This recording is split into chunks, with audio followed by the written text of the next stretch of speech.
podcast do Portal LC. Olá, sejam todas e todos muito bem-vindas e muito bem-vindos a mais um episódio do nosso podcast Reverbere, o podcast do Portal LC. Meu nome é Rafael Sérgio de Oliveira e hoje eu converso com o meu querido amigo professor Rony Charles, que nos dá a graça de vir a mais um episódio do Reverbere para falar de um tema que tem sido, de certo modo aí, Rony, o tema do momento.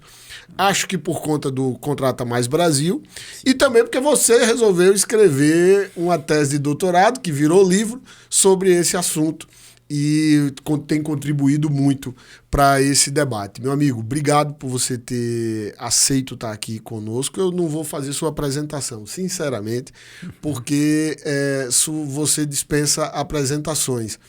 Todo mundo aqui do Reverbere, o nosso público, conhece o seu belíssimo trabalho e por isso eu vou dispensar apresentações. Gente, todo mundo conhece o professor Rony Charles. Eu vou botar até uma descrição aqui do currículo dele, mas todo mundo, de fato, já conhece. Obrigado por ter vindo, viu, Rony? Bom, meu irmão. Bom ter você aqui. Meu amigo, muito bom estar aqui, muito obrigado pelo convite, né? Já estava mandando carta, e-mail, quando é que vou? Eu que falei, você tem que voltar, eu quero ir, é verdade, é verdade. Não, para mim é uma grande alegria, uma grande honra, né? Nesse que é o principal podcast na área de licitações e contratos, o Portal LC. Obrigado. É um portal que surgiu na área da nossa área, na área de licitações e contratos, trazendo conteúdo de muita qualidade e acabou ampliando para o podcast, né? Sim. Com o grande host da área de licitações e contratos, que é o Rafael. E, meu amigo, é uma grande alegria, uma grande honra estar aqui falando com vocês, falando sobre esse tema em marketplace, que realmente está bem quente hoje em dia, e que eu tive a oportunidade de pesquisar na minha tese de doutorado, orientado pelo professor Marcos Nóbrega. Para mim é uma grande oportunidade, espero contribuir de alguma forma para esse bom debate. Uma grande dupla, né? O professor Marcos e você, o querido professor Marcos, está devendo, eu já convidei ele. Marcos, por favor, atenda a um pedido do Rubro Negro, venha por aqui.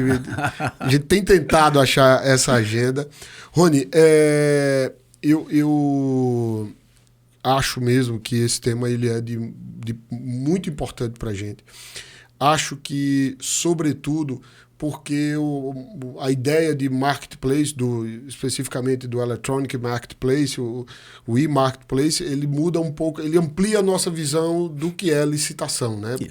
Do que é um processo competitivo.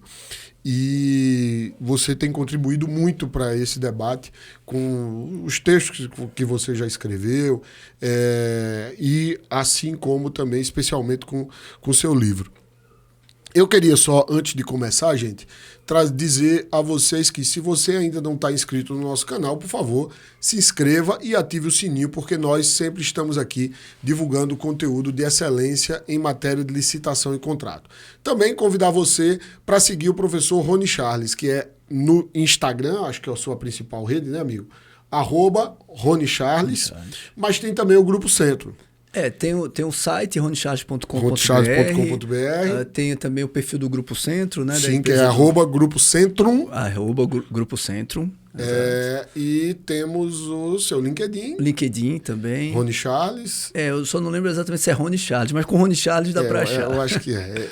E o Facebook também. Ou você abandonou o Facebook? Eu abandonei o Facebook. Eu abandonei, eu não entro. Faz tempo que eu não entro. Tá lá, mas eu dificilmente entro no Facebook. Ele tá lá também. LinkedIn, Instagram, já tá bom. Já tá bom.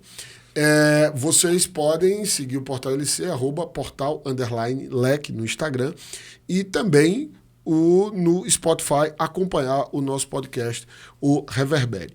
Desculpa, e tem também o site do escritório que vai ser lançado, Torquete Torres. Torquete Torres, esse eu vou ter que escrever aqui, galera. Do nosso amigo Vinícius, né? Depois eu publicizo lá no Instagram, a gente tá com o site. Vamos aproveitar, cara, vamos falar do seu projeto. Bem, o Rony, todo mundo sabe, era um colega da Advocacia Geral da União. Ainda sou colega. Ainda é um colega, desculpa, não estou empurrando você, não. É um advogado da União que esteve conosco, acho que por pouco mais de 20 anos. Pouco mais de 20 anos. Pouco mais de 20 anos.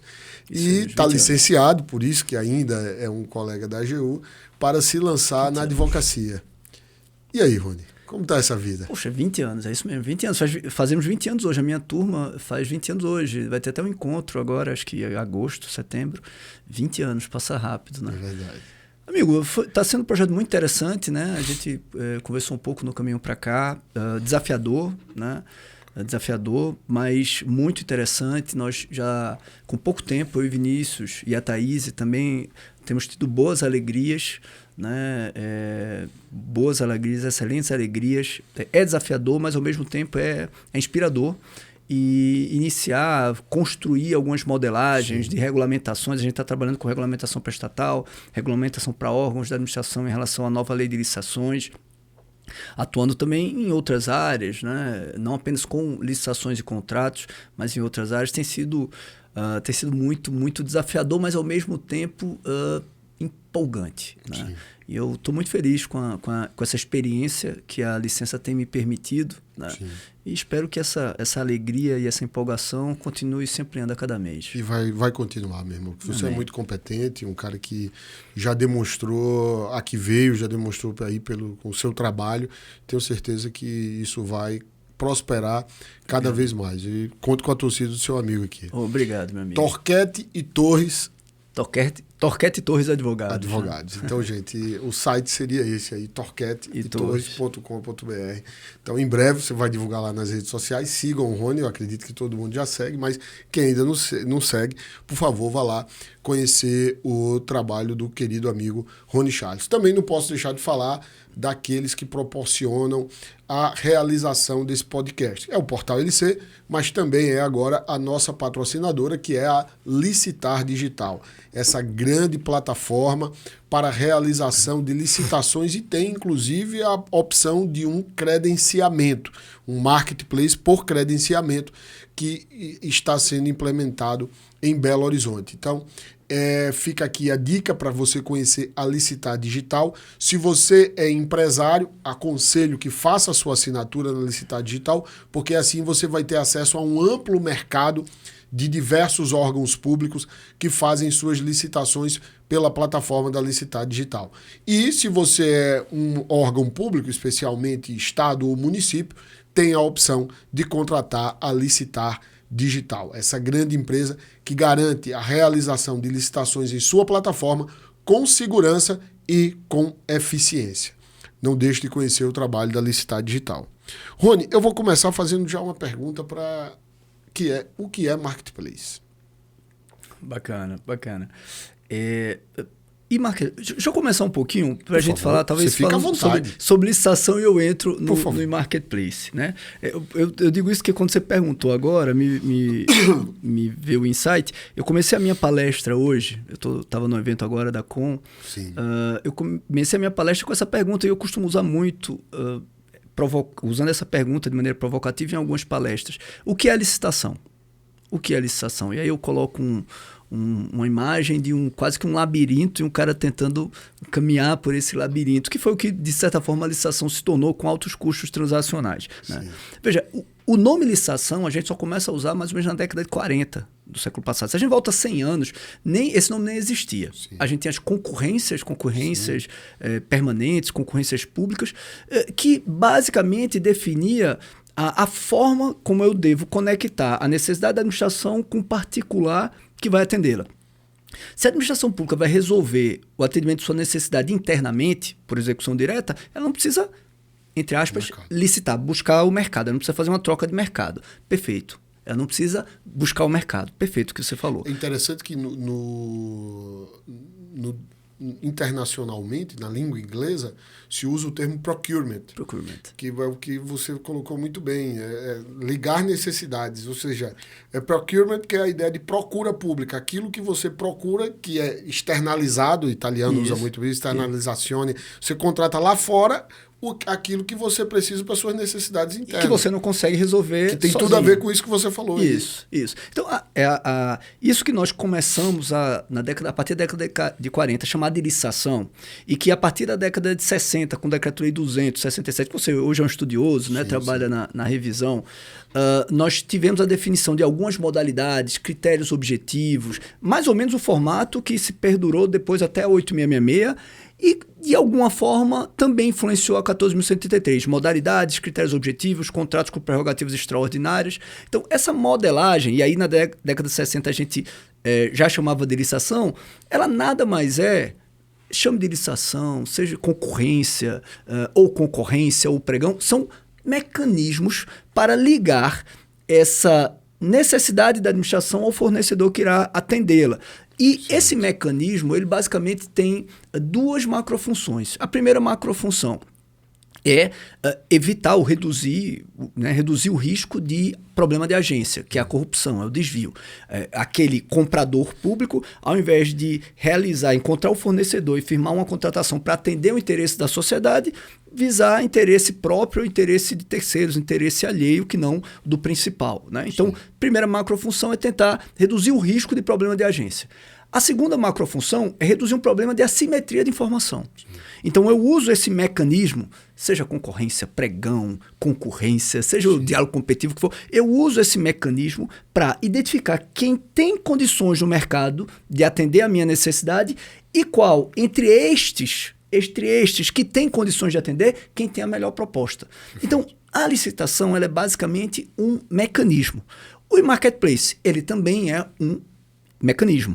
A diferença é que enquanto a licitação, né, que nós chamamos de licitação, é um e-procurement, é uma jornada em que, buscando construir um mecanismo para abrir a minha necessidade para o mercado, captar interessados, filtrar quem tem condições e entre quem tem condições, quem tem o melhor preço, esse mecanismo que é uma verdadeira jornada, que infelizmente às vezes se torna um velho labirinto, quase que uma maratona. Né? Enquanto a licitação, como nós chamamos, é um e-procurement, o e-marketplace é um ambiente de convivência. Muito legal. Que a gente poderia, na prática, olha, o objetivo do mecanismo é o mesmo, é licitar, é ligar, é ter esse mecanismo que vai ligar a necessidade de administração a quem irá atendê-la. Então, enquanto no e-procurement tem uma jornada, é uma corrida, digamos assim, uma trilha a ser realizada, para se chegar a um vencedor ou a vários vencedores, no e-procurement eu tenho uma convivência entre compradores e fornecedores, e de acordo com a necessidade dos compradores, vai se apresentar o melhor fornecedor para atendê-la. Mas eles estão sempre convivendo. Sim. Então, não é um jogo fechado. Né? A gente poderia fazer uma comparação com um acordo quadro fechado e um acordo quadro aberto. Né? O e-marketplace ele promove essa convivência. E nós temos vários e-marketplaces utilizados na vida privada. Eu tenho e-marketplaces do mercado para o consumidor, né? Business to consumer. Eu tenho de consumidores para consumidores. Por exemplo, o LX. É consumidor para consumidor. Perfeito. Você não quer mais aquela roupa velha, aquele sapato velho, aquele skate velho. Você vai lá no LX e coloca para vender e um outro consumidor vai comprar. Você tem de mercado para mercado, empresas oferecendo bens e serviços a outras empresas. Você tem também do governo para o mercado e do mercado para o governo. Perfeito. Então, você tem várias plataformas de procurement, de e-marketplace que buscam trazer para a convivência compradores e fornecedores em várias áreas da sociedade. Né? O e-marketplace para a administração pública é justamente isso, tentar colocar os fornecedores para a administração pública e os órgãos ou entidades da administração pública nesse ambiente de convivência para que, de acordo com as necessidades, essa necessidade seja apresentada, essa demanda seja apresentada e a proposta de oferta seja captada para contratação. Então, a gente faz isso muito no privado, com Amazon, com Mercado Livre, entre consumidores com LX, também quando a gente vai, por exemplo, escolher um hotel com Booking, quando a gente vai escolher um flat para alugar, um apartamento para alugar com Airbnb, perfeito. Tudo isso é e-marketplace. E vejam, a grande diferença, pessoal, é que neles vocês estão convivendo ali diretamente. Não precisa de uma jornada. Todo o tempo as ofertas... Que é o conceito de mercado. Né? Que é o conceito do mercado. E por isso, mercado como espaço, né? Isso. A gente poderia dizer assim, um shopping é um marketplace. Sim, essa plataforma é um e-marketplace, é um marketplace eletrônico, é um shopping eletrônico onde consumidores e fornecedores estão ali convivendo de acordo com a necessidade. Você entra lá e faz a contratação da melhor oferta. Excelente acho que para todo mundo entender que é só isso. E é um lugar que nós estamos habituados a frequentar no mundo físico e, como você colocou muito bem, no mundo virtual. Como esses exemplos que você muito bem colocou. Agora, em que medida isso pode ser uma licitação, Rony? Porque todo mundo, quando pensa nisso, pensa, pô, mas não vai ter edital? Não é? Não vai ter depois a impugnação e a resposta? E não vai ter recurso depois? Então, é por isso que eu faço essa pergunta provocativa. É que quando a gente pergunta o que é licitação, a resposta óbvia de todo mundo são as modalidades da Lei 866, são as modalidades da Lei 14.133. E licitação, ela não é isso. Licitação é o mecanismo de conexão entre o atendimento, a necessidade da administração, o atendimento à necessidade da administração e o fornecedor que vai fazer isso, que vai atender, o particular, o parceiro privado. Licitação é um mecanismo. Esse mecanismo pode ser feito como nós fazemos em boa parte das modalidades, né, com publicação de edital, tendo impugnação, essa trilha, essa jornada, ou por que não, ele pode ser feito de outra forma. Sim. E aí a legislação, a 14.133, eu costumo dizer, a 14.133 ela não é por si só disruptiva. Sim. Ela é uma lei que absorveu, digamos, parte da 866, da lei do pregão, do RDC, da lei das estatais, jurisprudência do TCU, para nosso orgulho, orientações normativas da AGU, instruções normativas da SEGES. Então, ela absorveu tudo isso. Então, ela não é disruptiva, mas ela tem ferramentas disruptivas. Sim. Algumas são interessantíssimas.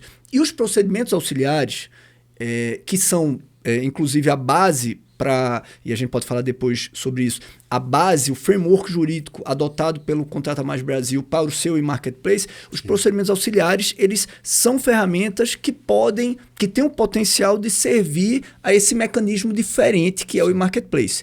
Seria licitação? Eu diria que sim, enquanto jornada, enquanto trilha, para ligar a necessidade ao atendimento dessa necessidade pelo parceiro privado, sim, é um mecanismo. Se a gente começa a adotar o que é a licitação, não é concorrência, não é pregão. Licitação é um mecanismo, o e-marketplace é um mecanismo também.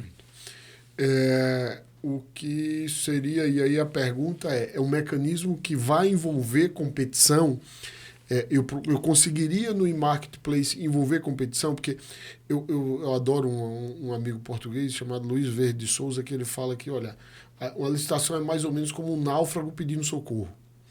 Que é tipo, ele pega ali a garrafa, bota o bilhete, bota dentro da garrafa, bota a rolha e lança ao mar e diz, olha, espero que alguém apareça. E eu adorei quando você falou agora do marketplace, que é um ambiente de convivência. Em que, inclusive, há uma relação em que vai se conhecendo melhor cada um ali, que chega, que vem antes, que sabe a demanda já é previamente exposta por uma série de mecanismos. Mas a minha pergunta é possível fazer dentro do e-marketplace um procedimento competitivo?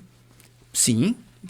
Porque o que é o mecanismo? O mecanismo, na verdade, são regras para organizar a interação entre partes. Perfeito. E o objetivo do mecanismo é que essa interação se dê da maneira mais eficiente para quem, digamos, produz, quem constrói, né, o mecanismo. Então, o e-marketplace ele pode ter várias modelagens possíveis, né? Você vai ter marketplace com leilão, você vai ter marketplace com catálogo. A grande questão é a administração pública definir qual é a melhor modelagem de marketplace que vai funcionar para ela, né? Já antecipando, os marketplaces que nós mais usamos na vida privada são marketplaces catálogo. Sim. Eu não acho que para a administração pública brasileira hoje o e-marketplace catálogo é uma boa solução. O catálogo, Rony, se você me permite, desculpa, mas só para todo mundo entender, é aquele que eu entro lá e digito que eu quero comprar um celular.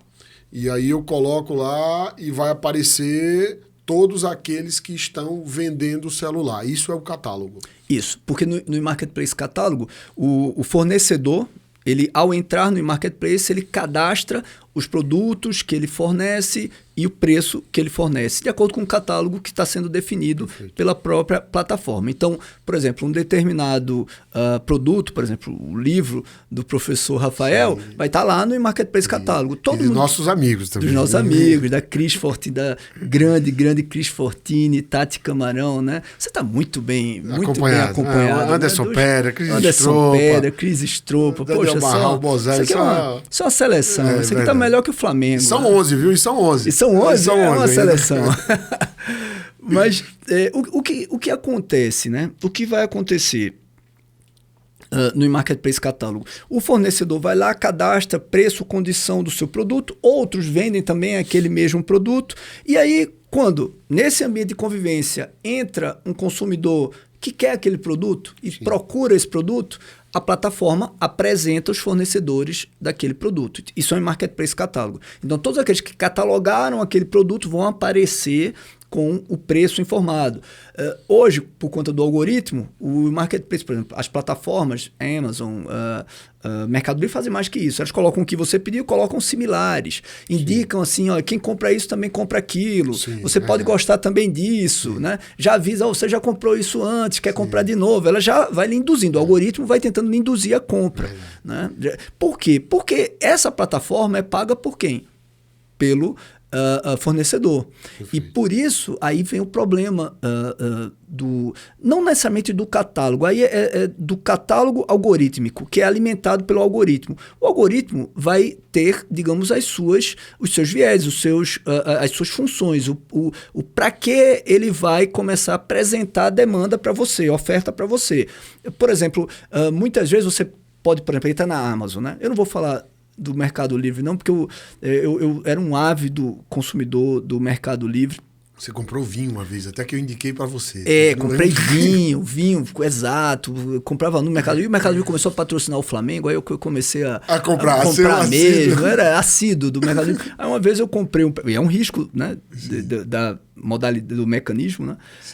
Eu comprei um perfume, né? É um perfume bacana e o preço era quase o preço do perfume não original, né? O perfume na marca mesmo, no site da marca. Aí eu disse, poxa, tá um pouco mais barato, eu não preciso fazer cadastro, era já automático, muito fácil a compra nessas plataformas, Mercado Livre, Amazon. Vou aqui mesmo, comprei quase o mesmo preço, mas vou aqui mesmo. E aí chegou o perfume e tal, eu abri o perfume, coloquei, falei, pô, não é esse o cheiro não, não é esse, nada, e aí, pô, não é esse o cheiro não é esse o cheiro não. Percebi, era água, uma água com, sei lá, álcool, não sei, horrível, assim, nem cheiroso era, né? Eu tenho, às vezes, rinite alérgica, eu falei, não, é porque eu não estou cheirando direito. Aí pedi para minha esposa, ela falou, que é isso, não tem cheiro de nada, tal. Era água misturada com um pouco de álcool, não sei o que, espero que seja isso. De ouvido, viu, falso? Espero que seja isso. Né? E aí eu fui reclamar, né? Olha, vê o perfume, eu estou lhe avisando, porque esse fornecedor aqui me mandou um perfume falso, a caixa é igual, né? E aí eu fui ver realmente a cor da caixa pro original, que eu também tenho, era um pouco diferente, o fundo de cor era diferente. Falei, olha, é falso, eu quero reclamar, tal. Ele disse, não, uma reclamação, a plataforma Mercado Livre disse, não, a reclamação não é mais válida. Eu falei, não, mas por que não é mais válida? Eu falei, não, porque você abriu. Eu falei, como é que eu ia saber que o perfume não era falso, perfume sem abrir? Sem abrir o perfume, né? Eu tive que abrir. Aí eu fiquei com raiva, aí hoje eu uso mais Amazon, né? Mas quando você usa Amazon, você vai ver o seguinte, lá na lista de preferência, tá, por exemplo, Amazon Indica. Amazon Indica por quê? Amazon Indica porque aquele é mais comprado ou Amazon Indica porque aquele fornecedor paga mais para ter a indicação?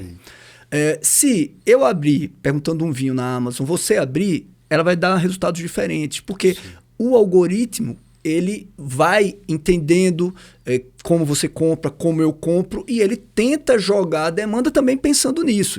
Então, por exemplo, Rafael, né? Muito mais dinheiro, gasta muito mais, compra, vão aparecer vinhos caríssimos, né? O meu vão aparecer os populares, né? Não é. Indicação de promoção. Eu já ouvi comprando vinho e não é assim. Então, acaba tendo o algoritmo trazendo ofertas, que é mais ou menos como na feira, né? Na feira, quem já foi na oportunidade da feira, ofertas, digamos, com certo preconceito, né? Sim. Mas, na verdade, ele tentando vender. Isso não é compatível com a lógica da administração pública, né? Ao mesmo tempo, mesmo que eu tire, digamos, essa lógica algorítmica, o catálogo, o e-marketplace catálogo, ele, na minha opinião, também é problemático. Por quê? Por exemplo, você decide e vai viajar, aí vai para Portugal, né? Você usa, por exemplo, o Booking, se você quer selecionar um hotel, normalmente o Airbnb se quer um apartamento para alugar, né? Para alugar por temporada. São duas espécies de marketplace. E aí a gente entrou lá, você entrou lá, viu um apartamento em Portugal, 3, 4, 5 apartamentos apareceram com aquela característica que você queria. Tem um lá, tem 2 estrelas. Ele é um pouquinho mais barato, 5% mais barato, né? 5% mais barato. Tem um outro lá que tem 5 estrelas. Ele é 5% mais caro. Né? Tem um outro lá que tem 5 estrelas e um monte de comentário elogiando, bem localizado. Você viu a foto, realmente parecia mais bonito, parecia mais novo. Ele era 7% mais caro, 8% mais caro. Provavelmente você vai olhar para esse e vai dizer, essa é a melhor proposta. Sim. Por quê? Porque os seus algoritmos, né, os seus valores para a escolha da melhor proposta permitem que você subjetivamente diga, esta é a melhor proposta. Sim. Né? O administrador público terá essa liberdade? Sim. Ou ele terá que escolher o de menor preço? Essa é a grande pergunta. Essa é a grande pergunta. Nessa nossa avaliação subjetiva, certamente, a primeira, que era mais barata, era a pior proposta. Sim. Mas, numa lógica da administração pública, de julgamento objetivo, usando o menor preço, seria ela contratada. Com especificação, digamos assim, como você bem colocou, aquilo que você marcou lá, tantos quartos, isso, aquilo outro, aquilo é tudo sua especificação. Especificação. E ele cumpriu. Eram as mesmas especificações, mas tinha cara de velho, não era bem, não era bem localizado, Perfeito. Não tinha boas avaliações. É muito complicado para a administração pública esse nível de liberdade para a escolha. E mesmo que nós dessemos esse nível de liberdade à escolha, criássemos um regulamento excelente para dar um nível de liberdade de escolha para o comprador público, nós ainda teríamos outros riscos. Teria o risco, por exemplo, de que Kiko está oferecendo lá o imóvel dele e eu alugo... O imóvel dele é bom. Do Kiko é bom. É caríssimo, né? É caríssimo. Aí um produto ou um serviço, eu compro um equipamento e é a melhor proposta naquele momento, eu adquiro. Mas quando, por exemplo, um órgão de controle analisa os dados da plataforma, ele percebe que Kiko tinha um preço mais alto e colocou um preço, uma oferta mais baixa justamente naquele dia em que eu pedi. O órgão de controle olha essa informação e diz, opa, combinaram. Sim. Né? Imagine que não, eu comprei hoje. Uma semana depois, Kiko comprou mais barato. O órgão de controle olha essa informação e vai dizer, mas por que você não comprou uma semana depois? Sim. Então, essas incertezas que nós temos e naturais, por quê? Porque nós infelizmente ainda convivemos com um nível enorme de corrupção, né? Autoridades que não dão digamos, o exemplo que deveria dar. Então, às vezes, para uma minoria que se desvia, a maioria paga. Sim. Então você tem uma grande maioria de agentes públicos compradores, honestos, esforçados, mas que tem que ficar provando inocência. Né? Não basta ser honesto, tem que provar que é honesto. Né? Então, essa insegurança eu acho que seria péssima para os compradores públicos. Então, eu particularmente acho que o marketplace catálogo, nós não estamos ainda prontos para ele, não temos maturidade institucional para ele. O ideal é um marketplace, na minha opinião, híbrido, que envolva catálogo com leilão. Sim. Envolva catálogo com leilão. O que seria o leilão propriamente dito? Disputa de preço, definição de preço. Tá? Definição de preço. E aí, por exemplo, você tem várias possibilidades de modelagens. Uma delas é ter um registro de preço para catálogo, que inclusive facilitaria a definição de preço de referência, porque os próprios catálogos, os próprios registros de preço para catálogo definiriam o preço de referência para um determinado produto, por exemplo, o vinho lá. Então, quantos fornecedores para esse vinho temos? Temos X. Vamos pegar o preço aqui, isso aqui é o preço de mercado. Tá. Rony, mas tem risco deles registrarem preços altos, artificiais? Há esse risco. Aí, na minha tese, o que é que eu defendo? Uma solução para isso era, eu só chamo para a proposta de preço quem tiver da mediana para baixo. Que maravilha. Então, como eu crio essa regra, quem colocar preço artificial jamais vai ser chamado. Resultado, eu crio... Eu acredito que não vai ser todo mundo, obviamente. Exato. Eu crio uma fornecedor honesto. Isso. Aí eu crio uma... E eu crio uma regra de incentivo para que ninguém fique jogando o preço para cima, porque quem jogar o preço para cima nunca vai ser chamado. Então eu crio uma regra de incentivo para que todos ofertem um preço de mercado. Óbvio, não vai ser o melhor preço deles, porque o melhor preço deles eles vão deixar para a proposta fechada, que vai depender das condições. Vai ter uma empresa que, para aquele órgão que está ali no seu município, ela consegue baixar muito o preço para entrega. Para aquele município, para aquele outro órgão que está numa outra região, ela já não consegue baixar tanto. Então, na oferta, ela tem o pedido e coloca o seu melhor preço. Então, é um mecanismo que eu entendi como propício para um marketplace público. Eu acho que essa é uma modelagem interessante. E veja que... Tem outras questões também, mas... A gente tem uma disputa aí, né? Tem. Eu gosto de dizer, Rony, que até num caso... Pensando na Lei 14.133, e essa seria a minha próxima pergunta, mas já dizendo assim, eu penso, tipo, a pré-qualificação. Perfeito. Seria muito viável num caso como esse, né? Perfeito. E aí eu queria te ouvir sobre isso. Eu só acho que do jeito que a pré-qualificação está hoje, seria um problema dado o prazo, porque, tipo, esse é um dos problemas da Lei 14.133. Eu até acho que a Lei 14.133, assim, ela poderia... ela merecia alguns artigos mais, e um deles era esse, dizer assim, olha, quando fizer pré-qualificação, os prazos do artigo 55 serão reduzidos. E eu acho que deveria ser reduzido. Porque, tipo, eu já publicizei, já disse, eu vou querer isso, o que eu pretendo contratar é isso daqui, e, enfim, se você vier se pré-qualificar, você vai poder apresentar uma proposta. Só faltava reduzir o prazo de 55 para mim, porque hoje você faz uma pré-qualificação, depois você tem que esperar 8 dias úteis, 10 dias úteis e assim sucessivamente. Mas dentro da 14.133, nós conseguiríamos colocar um marketplace de leilão, como você muito bem coloca, ou a gente precisa fazer alteração legislativa? Não, eu acho que já é possível, né? Eu acredito que nós temos hoje já... primeiro, depois eu quero voltar nessa questão da pré-qualificação, que eu acho que a ferramenta é uma ferramenta essencial, né? Primeiro, pode, porque nós temos hoje uma ferramenta disruptiva que é o credenciamento para mercado fluido. Embora, teoricamente, eu poderia ter no e-marketplace o credenciamento para mercado fluido, o credenciamento com escolha a critério de terceiro, né, o público do usuário, a seleção paralela e não excludente. Por exemplo, o GoMade de Recife, sim, embora ele não use o credenciamento como fundamento jurídico, né, poderia ser aquela mesma estrutura no credenciamento seleção paralela e não excludente, algo similar. Eu poderia ter as atas de registro de preço numa plataforma de marketplace. Talvez a solução para o problema das atas, dessa famigerada venda de atas, seja o marketplace, seja colocar numa plataforma transparente. Não adianta tentar resolver o problema da venda de ata, né? Eu estava com o meu amigo Alessandro num evento lá em Salvador e a gente tinha discutido lá num grupo, eu não sei se foi NCP, sobre esse negócio de venda de ata, né? Absurdo, tal. E eu ponderei com ele, olha, você ter o fornecedor que ganhou uma ata de maneira legítima, querendo que as pessoas saibam da adesão dele, não é um problema. O problema é o desvirtuamento que tem ocorrido nisso. Né? E aí a gente falando, ele, mas é um absurdo e tal. E aí a gente estava num evento em Salvador, estamos entrando no hall de negócios, né, antes da plenária e tal, e por coincidência, a gente viu entrando, ele não percebeu, ele estava de costa para um painel enorme, preto, com letras garrafais amarelas, assim... Temos atas disponíveis, fale conosco.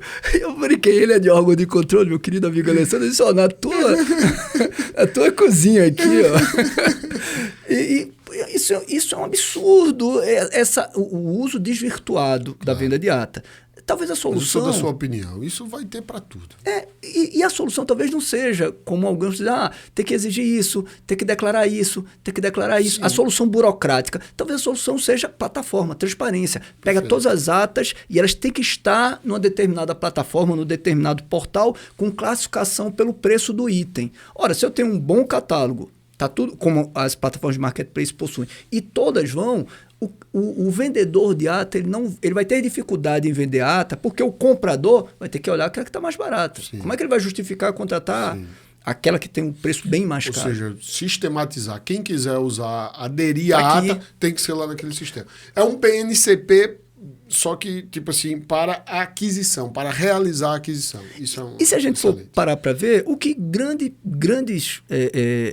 digamos, mecanismos ou grandes modelos de contratação pública internacional, como o Chile Compra, como o GEM lá na Índia, eles fazem com os acordos quadro. Você faz a licitação, gera aquele catálogo de fornecedores com seus preços, que foram, inclusive, resultado de licitação, como a gente faz com a licitação para registro de preços, e, por exemplo, no Chile Compra até determinado valor, o comprador que tem uma necessidade de baixo valor, ele vai lá e compra direto. Sim. É o que a gente faz com adesão. É basicamente o que a gente faz com adesão. A gente precisa ter uma regulamentação, na minha opinião, melhor, e precisamos ter uma lógica de plataforma para A diferença deles evitar é os que eles problemas. levam isso, não conta como adesão, mas ele conta como uma central de compra que fez Isso, a ata e isso. ele vai lá e usa a central. Isso, porque é uma plataforma que acaba... A gente tem esse problema, as atas podem ser vários órgãos, não tem uma central que gera esse resultado, né? Eu tive no Tiossicast, num evento do Tiossi e um evento da Elo, e o Tiossi conversou que comigo bacana. sobre essas coisas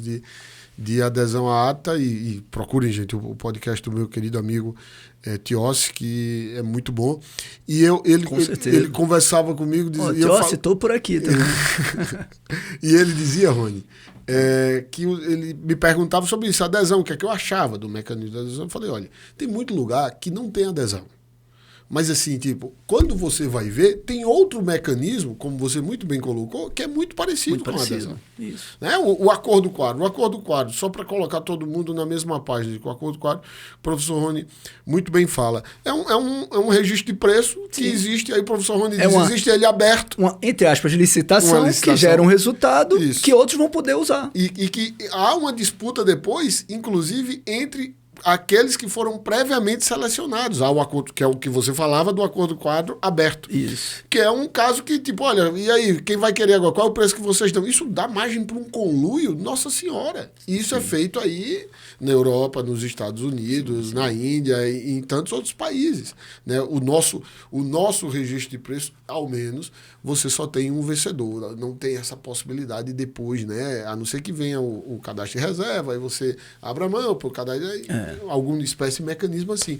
Mas é como você coloca, e são coisas que a gente precisa abrir nossa cabeça para expandir nossa consciência, digamos assim, para pensar em outras possibilidades. Mas você queria falar de pré-qualificação. Tá. A pré-qualificação. Eu acho, e, por exemplo, a gente pode depois falar no Contrata Mais Brasil, que é uma novidade bem interessante, né? A minha palestra hoje foi justamente sobre ele. Sim.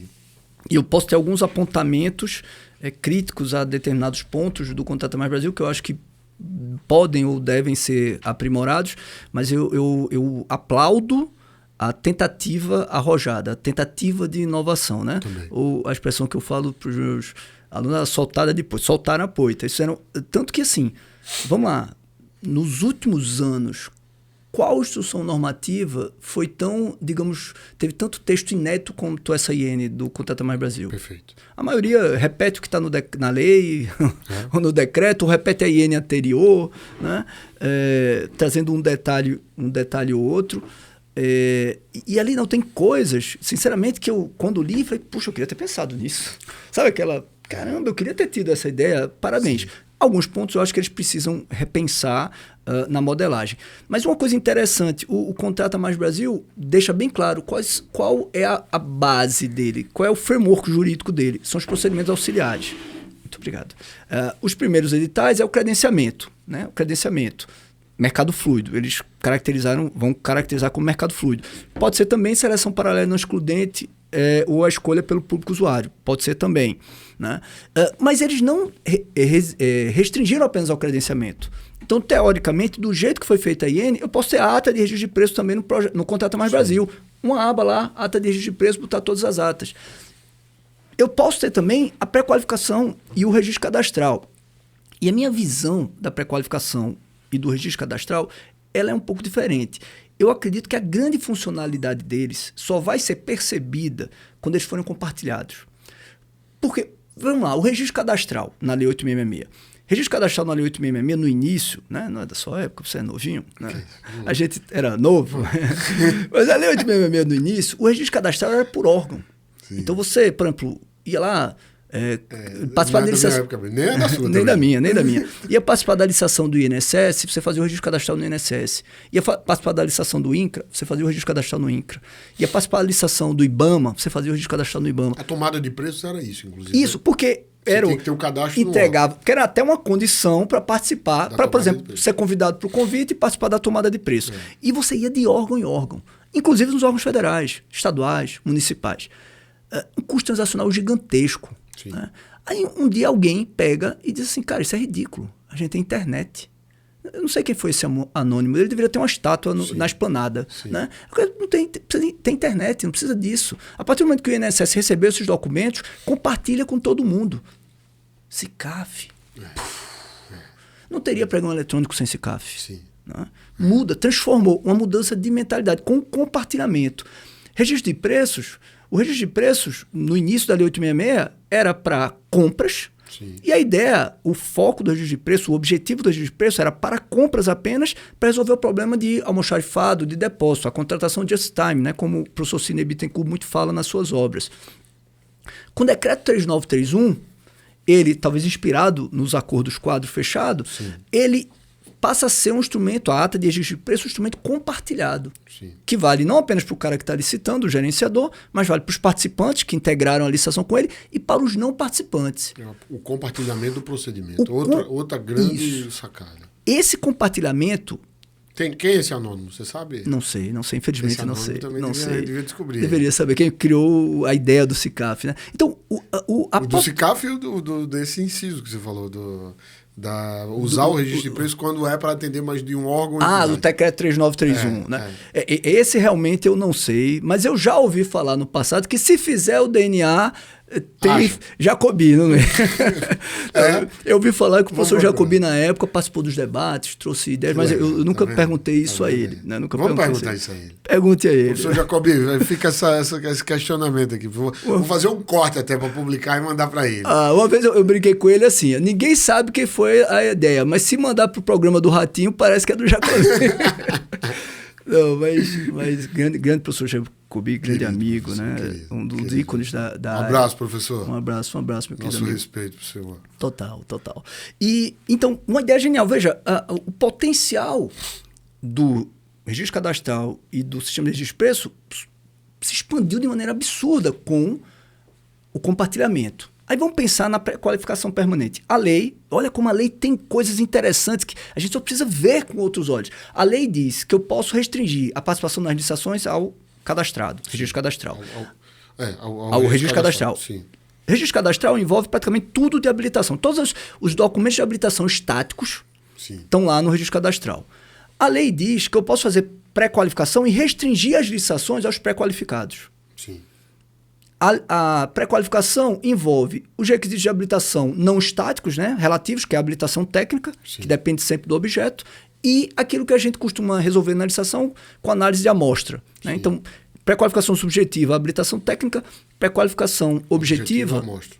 Quando a gente junta registro cadastral e pré-qualificação permanente, nós temos praticamente todos os mecanismos para o problema da simetria de informação em relação a quem tem de condição de fornecer. Lembra das macrofunções? Então você tem praticamente reunido ali nesses dois todos os mecanismos, ou quase todos os mecanismos, para resolver esse problema da simetria de informação. E que você faz a cada licitação, com cada licitante.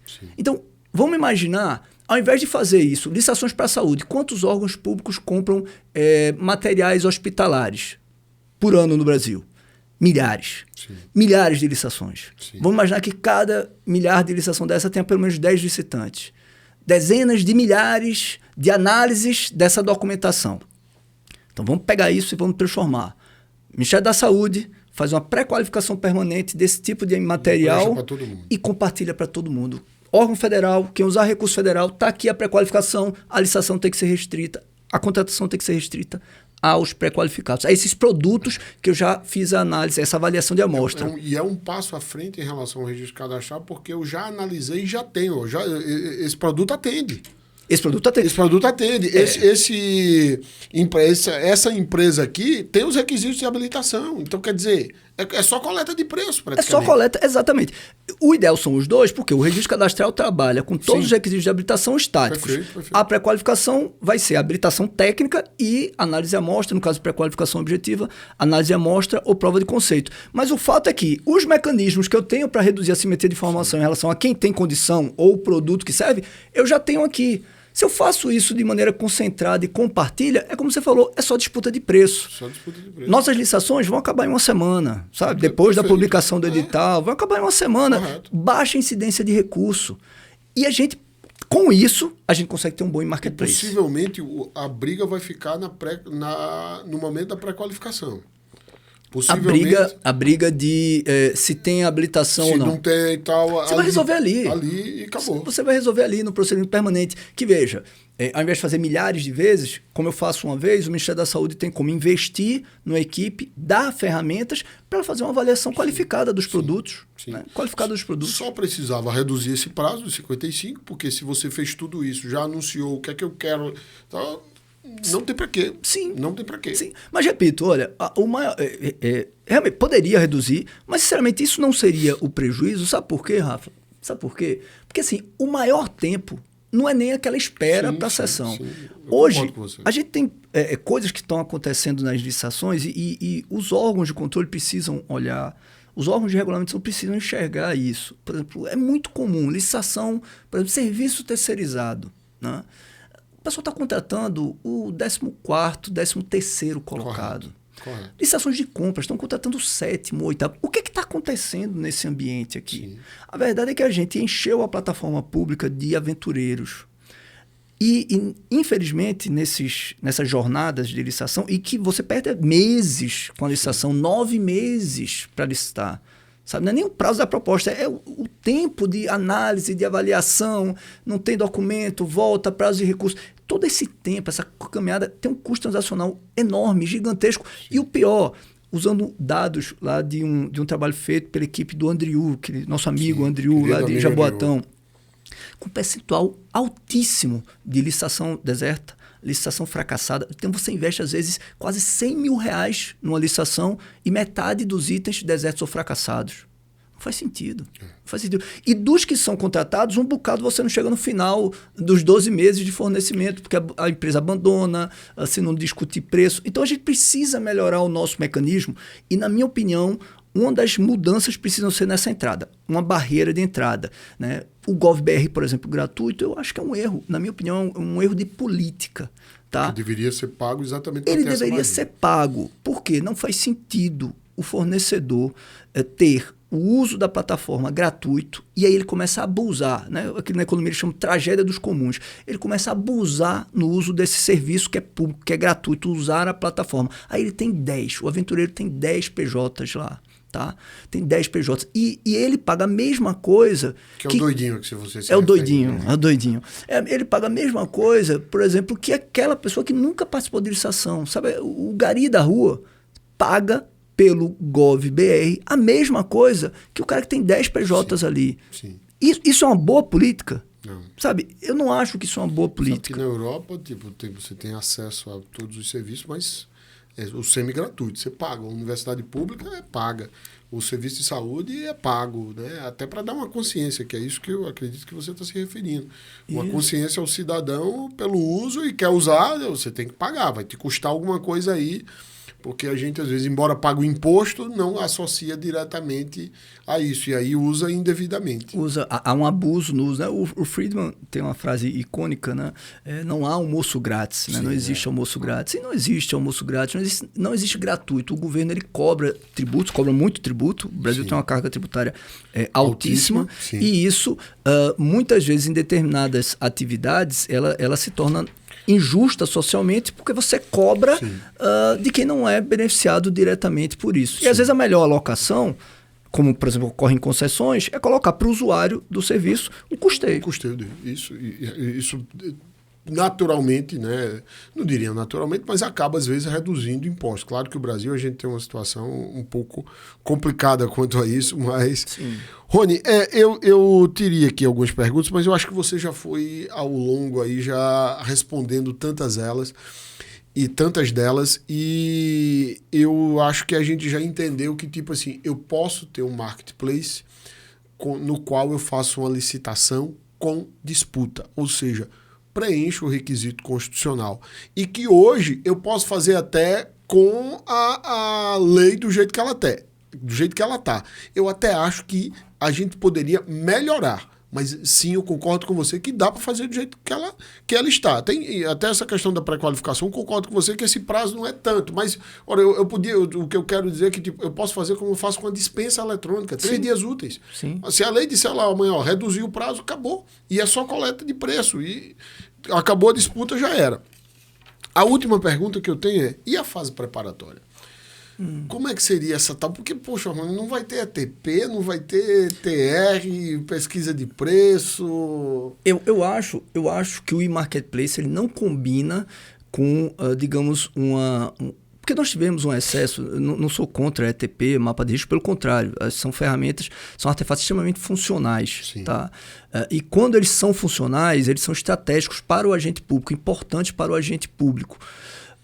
Mas a verdade é que no afã de criar soluções formais para as licitações públicas, se criaram muitos steps de controle. Por isso que é uma jornada muito custosa, né? A licitação hoje é muito cara e às vezes pouco eficiente. Isso não combina com a convivência no e-marketplace, com a ferramenta de marketplace. Eu tenho que ter mais agilidade. Então, por exemplo, para mim, usando como referência a boa inovação do Contrato Mais Brasil, ele fala em habilitação.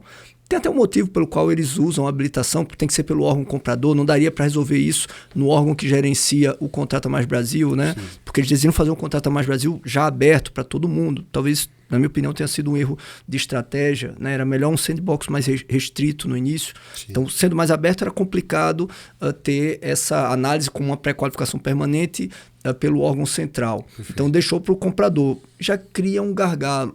Né? Não combina em marketplace com estimativa de custo. Eles trouxeram uma boa solução, vai ser o preço ali cobrado. O preço cotado da empresa, você sabe que aquele preço está valendo para ela ser contratada, é a melhor referência de preço de mercado que a gente pode ter, melhor que os outros parâmetros. E, sinceramente, não combina também o e-marketplace, a execução do e-marketplace, com exigir artefato de planejamento para a execução da compra. Agora, para cada uma daquelas específicas. Para cada uma daquelas, como não faz sentido. Agora, por exemplo, o Contrata Mais Brasil fala que os compradores, os órgãos compradores, que são quem vai comprar efetivamente, né, as prefeituras, os órgãos federais, tal, eles não precisam fazer ATP, mapa de riscos e TR. Aí eu, até hoje, na palestra, muita calma nessa hora, a gente tem que interpretar isso corretamente. Sim. Eu concordo com essa redação aqui, mas ela está se reportando ao mecanismo da plataforma.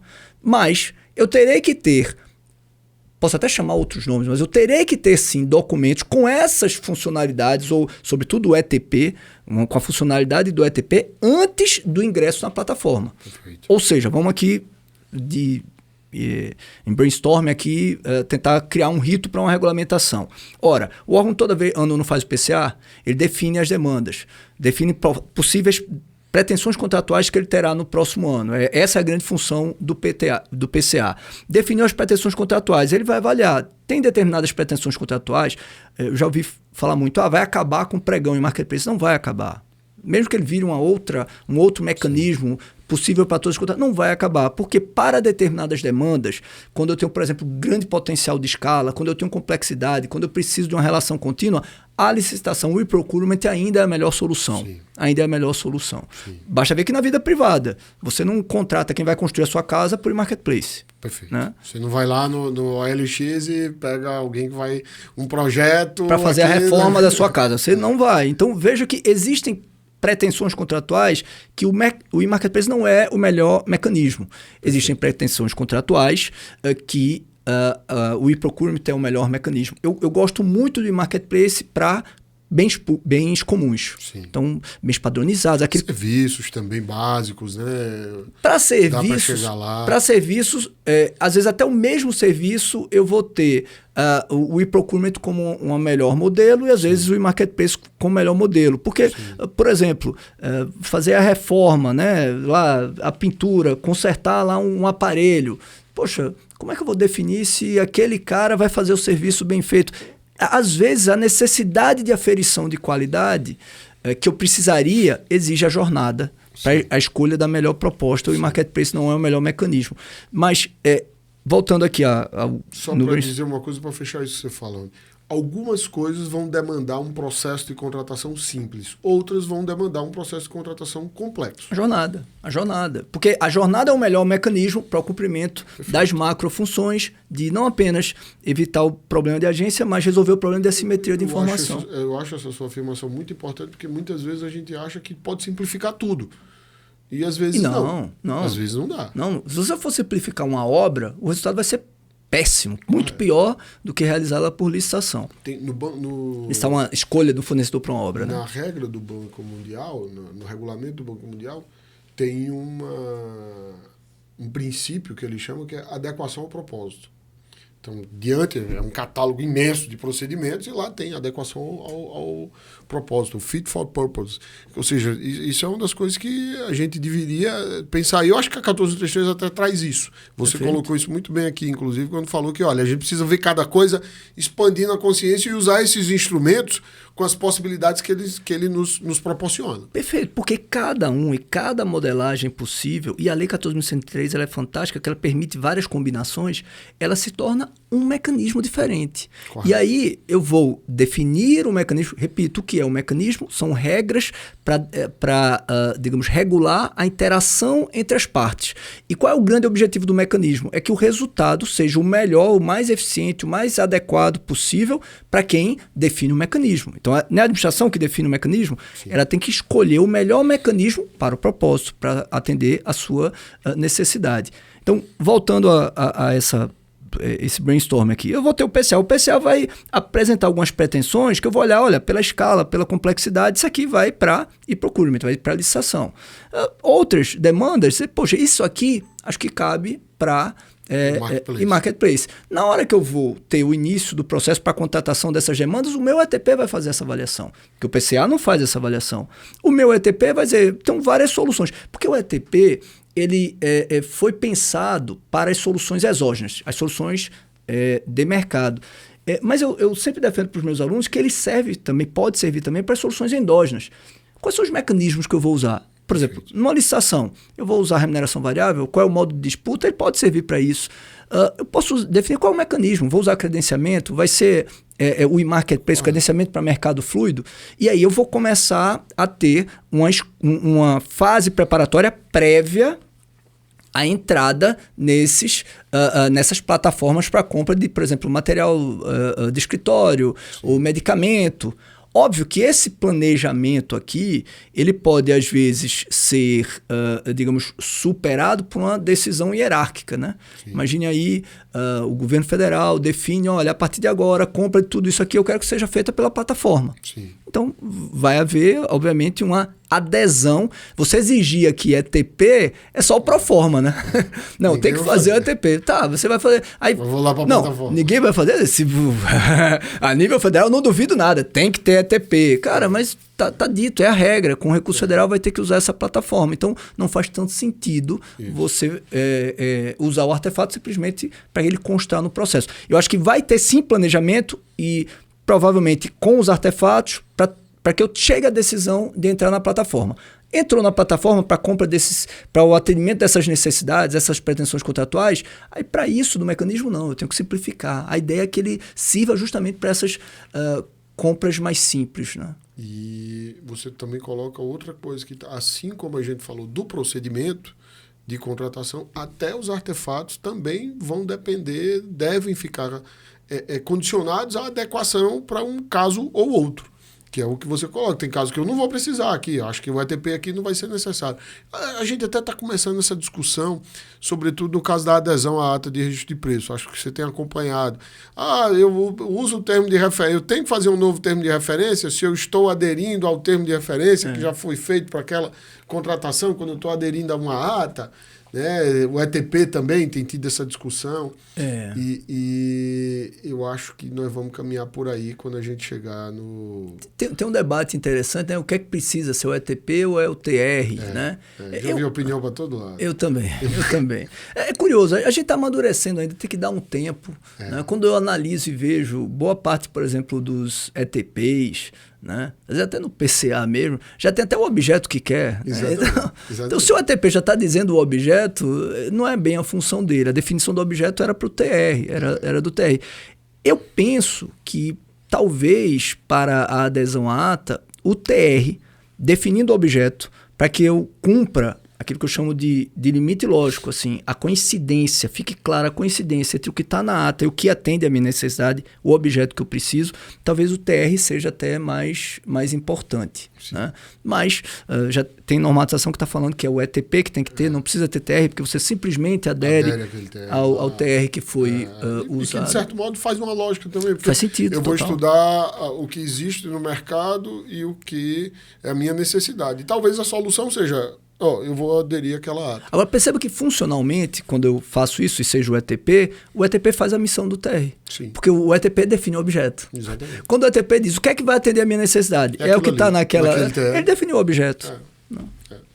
E eu acho muito legal isso que você colocou.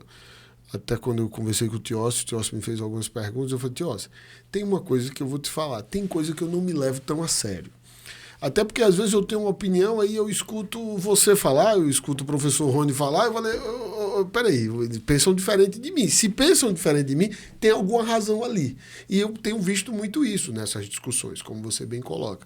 E eu acho que é isso mesmo. A cautela é parar, pensar, às vezes a regulamentação aqui ou lá diferente vai resolver o problema. E eu acho que você colocou, e essa foi a fala até que eu tive aqui com o Pojo, muito parecendo muito com a sua, é que para a gente entender o potencial disso aqui, primeiro, o que você falou, Rony, não é para tudo. Segundo, tem que expandir a consciência para saber que, sim, isso é licitar, isso não é contra a licitação. É um mecanismo para a busca da proposta que vai atender a necessidade. Você falou isso, é interessante. Né? Tem gente que não gosta de ser contrariado, não gosta de opiniões divergentes. Né? Dialogar, etimologicamente, a função do diálogo, ela exige que, ao conversar com você, eu esteja aberto à tua opinião. Eu parta do pressuposto que você pode estar com a razão e não eu. E quando a gente entra nesse diálogo dessa forma franca, que nem muita gente não tem essa maturidade, mas quando eu vejo, eu sempre ganho. Sim. Porque, veja, quando eu escuto uma opinião diversa da minha, eu estou aprendendo com ela. Seja para mudar de opinião, porque a opinião é melhor, seja para reforçar o meu entendimento anterior, porque eu enriqueço ele contraditando ou tentando superar aquele entendimento adverso. E, na verdade, não existe não existe uma verdade.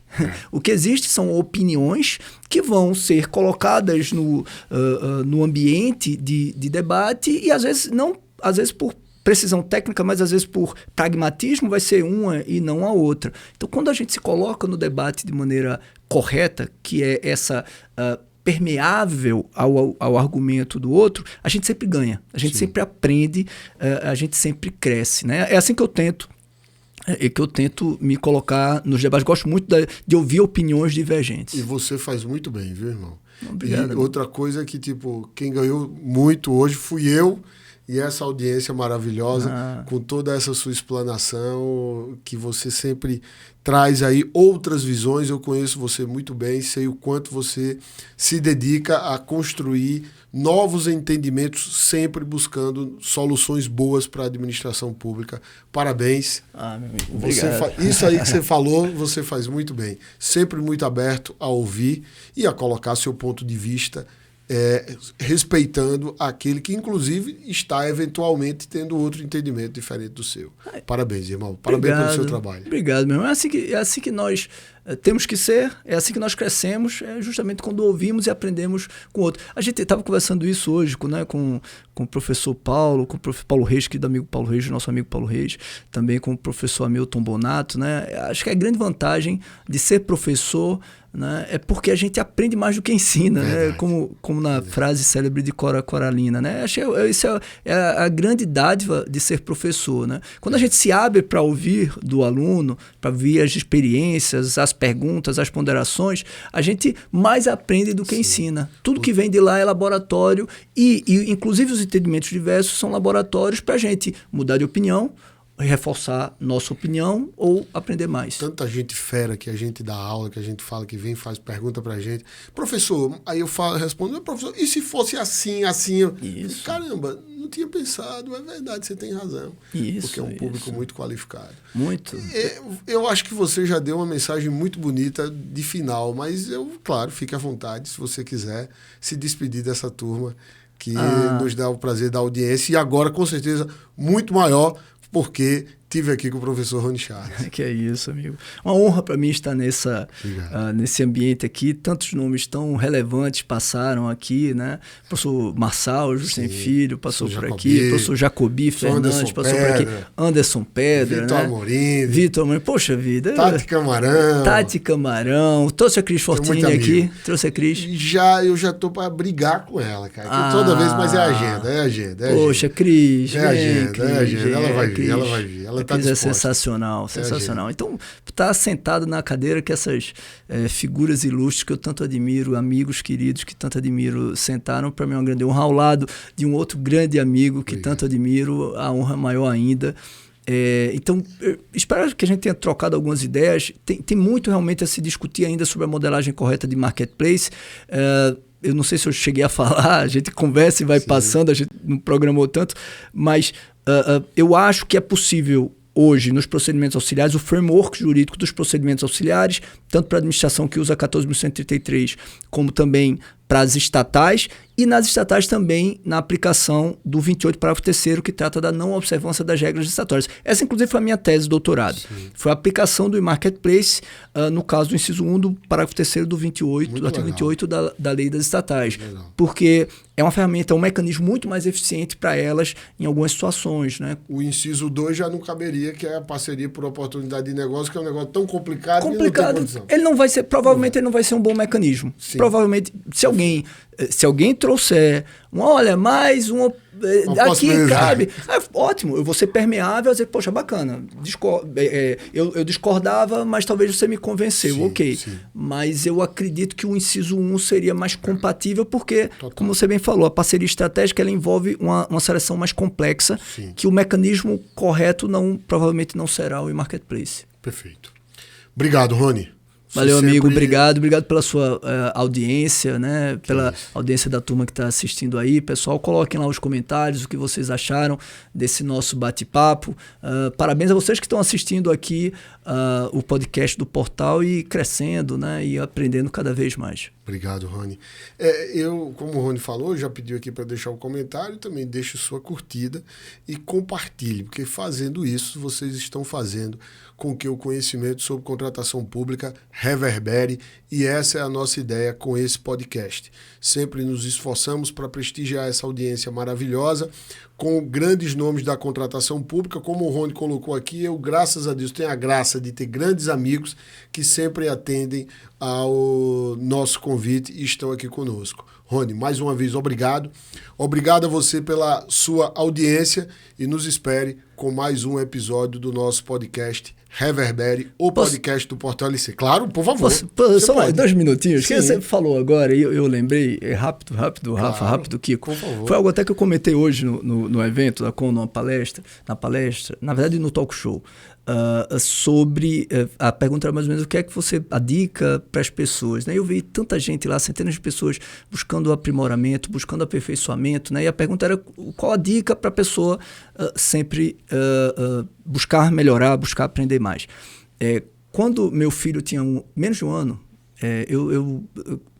nós decidimos, eu e minha esposa, decidimos contratar uma babá para ele. E trouxemos uma babá que era uma jovem. Qual que dos? O Arthur, o primeiro filho, né? Daniel. Então, Tem há dois 17 filhos. anos atrás. Sim. Há 17 anos atrás. Contratou uma babá para ele. E eu estava no interior, na cidade da minha mãe, que minha mãe nasceu, Itapororoca, e vi uma jovem lá, e eu acabei decidindo, ela ganhava muito pouco numa casa lá, decidi, olha, fazer uma oferta. Você quer ir para a capital, trabalhar lá na nossa casa? Eu vou lhe pagar um salário muito melhor, né? Que eu pagava um pouco mais que o salário mínimo, ela ganhava uma fração do salário mínimo lá. E você vai ter a oportunidade de estudar. Eu via nela o brilho no olhar de querer estudar, né? Ir para uma cidade maior. E chamei. Ok, ela estava lá, babá, trabalhando lá na casa, tal. Um dia eu, minha esposa, ela e meu filho vamos para a praia. Eu estou fazendo uma piscina para o meu menino, né? Para o Arthur, na época bebê. E como eu fiz a piscina na praia, eu fiz o perímetro do tamanho da piscina, eu ia fazer um castelo e a piscina. Fiz o perímetro do tamanho da piscina e comecei a cavar pelas bordas. E aí quando ela viu, ela disse, Dr. Rony, não é assim não. Não é assim que se faz. Eu disse, tudo Itapororoca. Não tem nem praia. Eu brinquei com ela, né? Ela, não é assim não. Eu já fui na praia Baía da Traição e tal. Não é assim não. Eu falei, tá, e como é que é? Me explica. E aí ela fez uma coisa que, naquele momento, eu tive uma epifania, sabe? Ela começou a cavar no meio do perímetro que eu tinha feito, né? Para a piscina. Ela começou a cavar num buraco só. E a mão foi internando e o negócio já estava chegando aqui no cotovelo. E eu até brinquei, né? Eu fiquei olhando aquilo e disse a ela, não, mas eu não quero enterrar uma pedra, minha filha, é uma piscina para meu filho. Ela, espera aí. E ela continuou baixando. Quando chegou, sei lá, mais ou menos no cotovelo, um pouco depois do cotovelo, quando ela puxa a mão, a terra toda, perto do perímetro, cedeu. E já virou a piscina. Sim. E aquilo me deu uma epifania, né? Aquilo disse, puxa vida, na vida é assim. E eu uso esse momento até hoje. Porque aquilo me trouxe um aprendizado que vale para todo mundo, na minha opinião.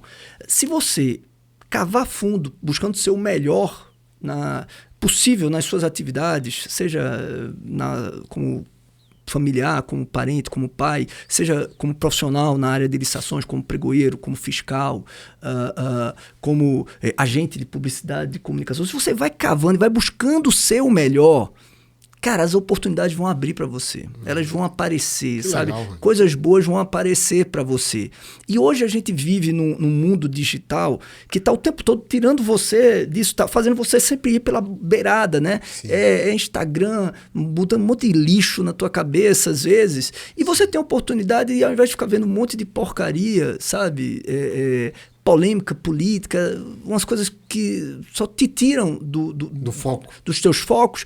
Começa a seguir o que você foca, né? O que você precisa, aquilo que é bom para você ser, para que você se torne um melhor profissional. Então, às vezes, a pessoa perde tanto tempo vendo uns vídeos curtos de besteira, de leseira no YouTube. Poxa, assiste, grava aqui esse programa, todos os episódios que o Rafa recebeu tantos autores consagrados na área que você trabalha, e ouve enquanto está na academia, enquanto está andando, está caminhando. Você está sendo melhor na tua saúde fisicamente, está cuidando da tua saúde e ao mesmo tempo está se aprimorando profissionalmente nessa área, e você vai ver, as coisas boas vão acontecer para você na vida, na profissão.